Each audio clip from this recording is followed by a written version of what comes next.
अरुणिमा सिन्हा का जन्म सन 1988 में उत्तर प्रदेश के सुल्तानपुर में हुआ। अरुणिमा की रुचि बचपन से स्पोर्ट्स में रही। वह एक नेशनल वॉलीबॉल प्लेयर थी। उनकी लाइफ में सब कुछ सामान्य चल रहा था, तभी उनके साथ कुछ ऐसा घटित हुआ जिसके चलते उनकी जिंदगी का इतिहास ही बदल गया। क्या थी वह घटना जिसके चलते उन्होंने नए कीर्तिमान रच दिए, आइए हम जानते हैं। अरुणिमा सिन्हा 11 अप्रैल 2011 को पद्मावती एक्सप्रेस से लखनऊ से दिल्ली जा रही थी। रात के लगभग 1 बजे कुछ शातिर अपराधी ट्रेन के डिब्बों में दाखिल हुए और अरुणिमा को अकेला देखकर उनके गले की चेन छीनने का प्रयास करने लगे, जिसका विरोध अरुणिमा सिन्हा ने किया तो उन शातिर चोरों ने अरुणिमा सिन्हा को चलती हुई ट्रेन बरेली के पास बाहर फेंक दिया, जिसकी वजह से अरुणिमा सिन्हा का बायां पैर पटरियों के बीच में आ जाने से कट गया। पूरी रात अरुणिमा सिन्हा कटे हुए पैर के साथ दर्द से चीखती चिल्लाती रही। लगभग 40-50 ट्रेन गुजरने के बाद पूरी तरह से अरुणिमा सिन्हा अपने जीवन की आस खो चुकी थी। लेकिन शायद अरुणिमा सिन्हा के जीवन के किस्मत को कुछ और ही मंजूर था। फिर लोगों को इस घटना के पता चलने के बाद इन्हें नई दिल्ली के एम्स में भर्ती कराया गया, जहां अरुणिमा सिन्हा अपनी जिंदगी और मौत से लगभग 4 महीने तक लड़ती रही और जिंदगी और मौत के जंग में अरुणिमा सिन्हा की जीत हुई।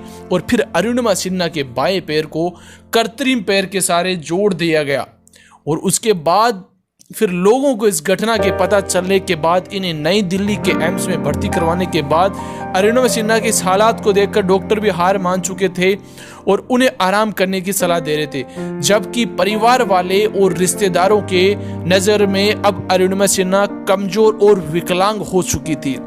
लेकिन अरुणिमा सिन्हा ने अपने हौसलों में कोई कमी नहीं आने दी और किसी के आगे खुद को बेबस और लाचार घोषित नहीं करना चाहती थी। मंजिल मिल ही जाएगी भटकते हुए ही सही, मंजिल मिल ही जाएगी भटकते हुए ही सही। घूमना तो वह है जो घर से निकले ही नहीं, घूमना तो वह है जो घर से निकले ही नहीं। अरुणिमा यही नहीं रुकी। युवाओं और जीवन में किसी भी प्रकार के अभाव के चलते निराशापूर्ण जीवन जी रहे लोगों में संपूर्ण प्रेरणा और उत्साह जगाने के लिए उन्होंने अब दुनिया के सभी 7 महाद्वीपों की सबसे ऊंची चोटियों को लांघने का लक्ष्य तय किया है। इस क्रम में वे अब तक अफ्रीका की किलिमंजारो और यूरोप की एल्ब्रुस चोटी पर तिरंगा लहरा चुकी है।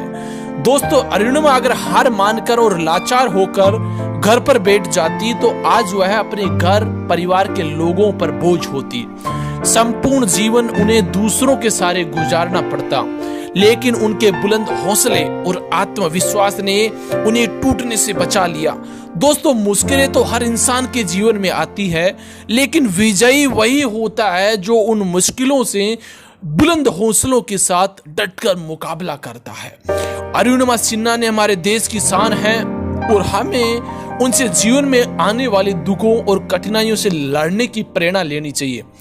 हम तहे दिल से अरुणिमा सिन्हा को सलाम करते हैं, सैल्यूट करते हैं। इस तरह अरुणिमा ने अपने वापस लौटने में सफलता हासिल की और सभी को चौंकाने पर मजबूर कर दिया। अरुणिमा ने वो साबित कर दिया कि अगर इंसान सच्चे दिल से चाहे तो क्या कुछ नहीं कर सकता। इंसान चाहे वह औरत हो, आदमी हो या कोई विकलांग हो। अरुणिमा का कहना है कि इंसान शरीर से विकलांग नहीं होता बल्कि मानसिकता से विकलांग होता है। अरुणिमा की इच्छा है कि वह विश्व की सबसे ऊंची चोटियों को फतह करे, जिनमें से 4 उन्होंने सफलतापूर्वक फतेह कर ली है। दोस्तों, मैं आपको इस कहानी से यही कहना चाहता हूं, हर एक इंसान ठान ले तो वो सब कुछ कर सकता है। अब अरुणिमा सिन्हा इतना सब कुछ गुजर जाने के बावजूद उसने ये चोटियां फतेह कर दी। अगर आपके पास सब कुछ है, उसके बावजूद अगर आप कुछ नहीं कर रहे हैं तो ये बहुत ही अफसोस की बात है। ये पश्चाताप करने की बात है कि अरुणिमा सिन्हा ने एक पैर खोने के बावजूद भी वो कर दिखाया जो एक इंसान सारे अंग होने के बावजूद नहीं कर दिखाता। दोस्तों, आप सभी को मैं थैंक यू बोलता हूं, धन्यवाद, थैंक यू सो मच। अगर आपने चैनल सब्सक्राइब नहीं किया, सब्सक्राइब करिए। Thank you so much.